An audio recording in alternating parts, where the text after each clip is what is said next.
there's a lot of issues that the Imam discusses, but I think there are two here that I would like to talk about, and I think it's something that people accuse Islam of, they don't fully understand.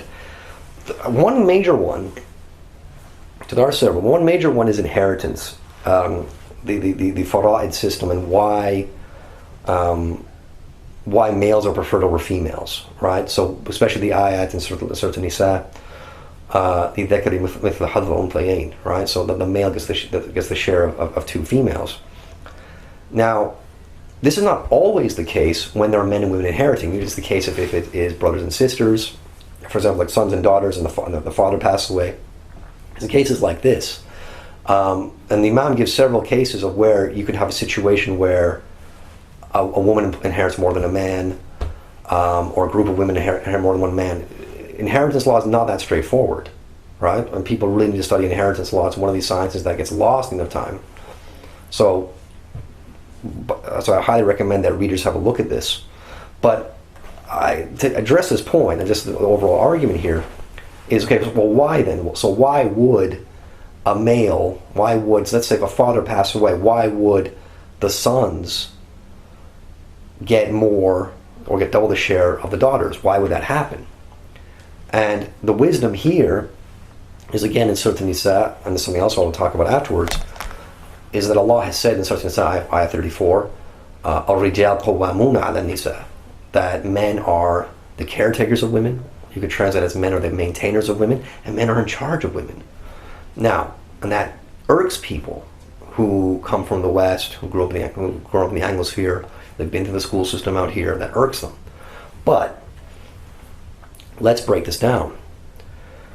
The man is responsible, and this is what's again, if we're talking about Islamic law, we're talking about fiqh being misogynistic. Why is it that the man is responsible for all these things? Why is it that the man pays for the walima? Why is it that the man pays for the house? Why is it the man pays all the bills? The man provides the food. That's his responsibility.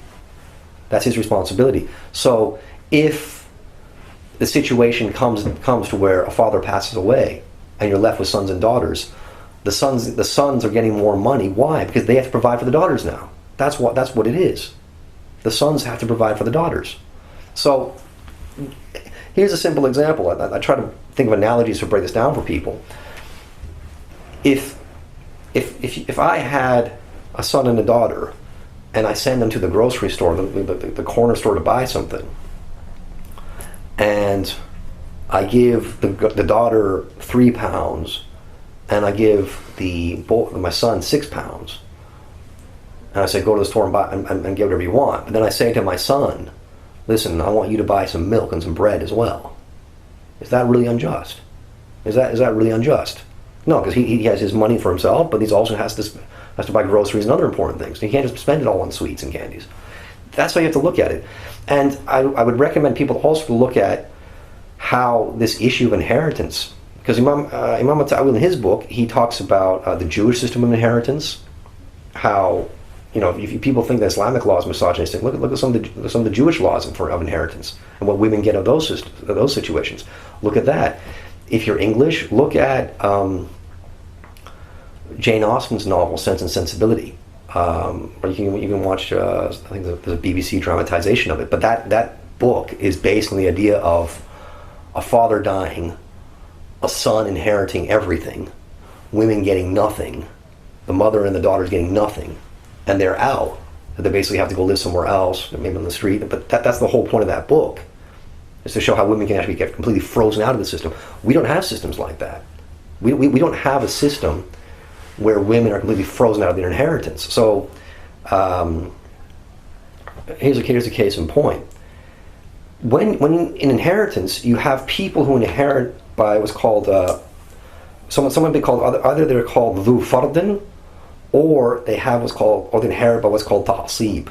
So you have people who have fixed shares no matter what, and then you have men who tend to be men who inherit by what's called ta'asib, where they sort of collect what is left over.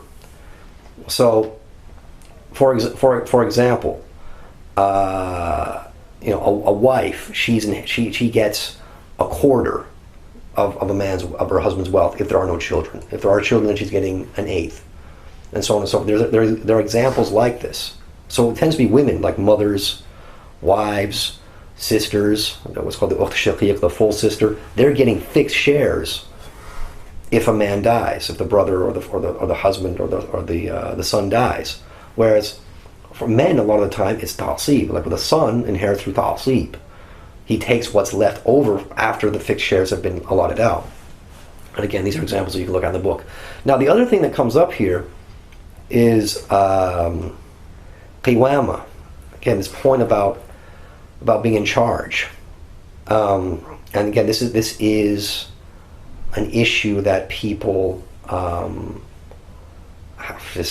they do not like. It's very, very uncomfortable, especially if you're coming out of the Western school system. Again, for further details, I would recommend people read books like Dumbing Us Down by John Taylor Gatto and his other books.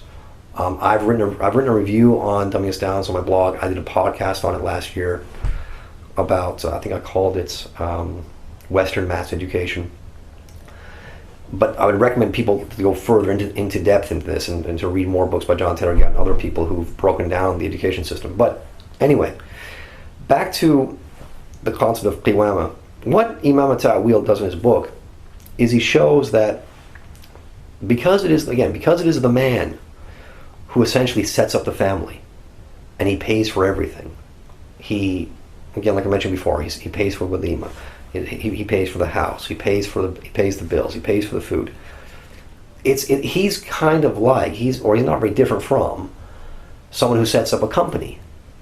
Someone who sets up a company, and it's their money, it's their funding. They pay all the overheads. They pay all the startup costs. They deal with all the expenditures and the administration and so forth. It's their right to run these things and to determine these things and decide things. They're the decision makers. They are the deciders in these situations. And this is the position that Allah has put upon men. This is their role, I would say, or this is their responsibility. It's not always like a position of power. You don't understand it as a position of power. No, it's a responsibility that men have. And I mean by power, it's not like a despotic, dictatorial thing. And what this leads to is structure, because you can't have a captain with two ships. You can't have, and we even have these sayings in English. We say stuff like, too many cooks spoil the broth, right? If you have too many cooks or too many chefs trying to make one meal, they make different decisions, and then the food ends up tasting terrible. Or you have, we have a saying we also say, like with the sports events, we say, for example, if a team, especially this, people say, especially about international sports, like international football, for example. If you have a team that they don't usually play together, and then they play together for the first time. These are players that they don't know each other that well, and they don't pass, and they lose. And then people say, well, the problem here is too many chiefs, not enough Indians, right? It's a metaphor. This expression people use. What they mean is too many leaders, not enough followers. That's what it means. So to have structure, you have to have a leader. And one of the things in another book, this is a book of Fiqh al-Minhaji in Shafi Fiqh by Imam Mustafa Bugha and Imam Mustafa Khin and Ali Sharbaji.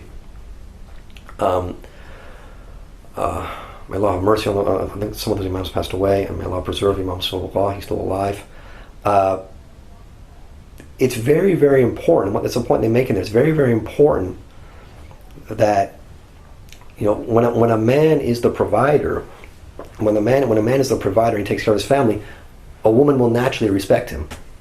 It's the woman's nature to respect a man when he's the provider. When the man struggles to provide, or seems the provider, or she's the one providing the accommodation, whatever it is, that can have a negative effect on her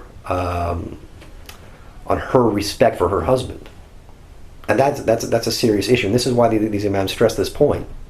So much of this respect that a man has, this position of authority in the house, is tied to his ability to provide. And this is a really, really important point to bear in mind.